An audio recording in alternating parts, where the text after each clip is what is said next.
Good day mga boss. So Thursday ngayon, provision day namin. So every Thursday, nag-receive kami ng provision. So ito ngayong dumating na truck, bali sa 4 na vessel to. 4 na vessel kasi kami dito magkakatabi.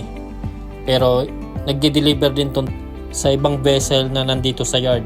Kasi meron din ibang vessel dito. Itong nakikita nyo yung unang pallet na dala-dala niyang nag-deliver.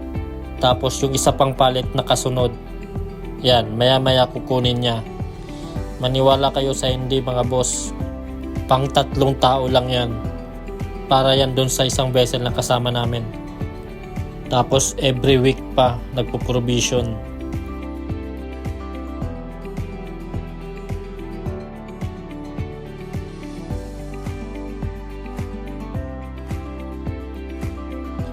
So itong lahat na nakikita nyo, ito yung para dun sa kabilang barko na 3 lang ang crew. Saka wala ditong banded store na kailangan mo pambilhin. So libre lahat to mga boss.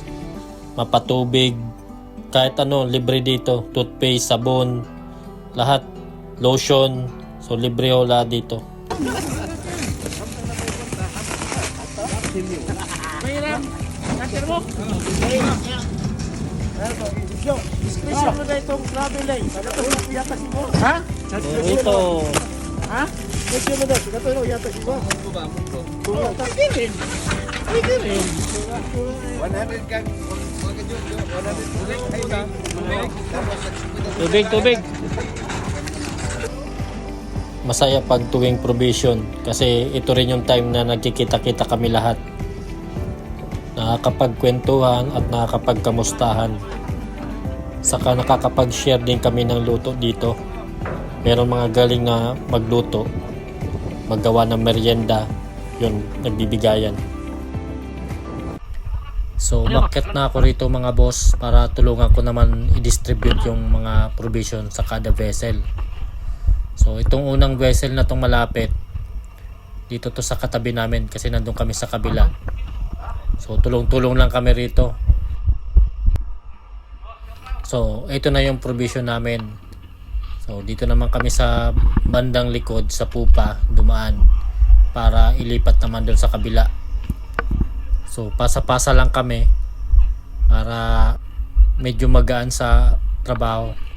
Ganito lagi ginagawa namin tuwing provision. Pasa-pasa lang. Medyo pinapawisan na rin ako sa oras na ito. Pero malamig ang panahon. Actually, mas gusto ko pa rin yung malamig kaysa sa mainit na lugar.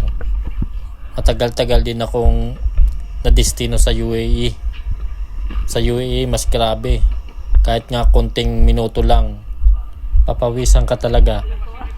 Tapos yung araw, ang sakit sa mata.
Dito ako sa baba, Kap.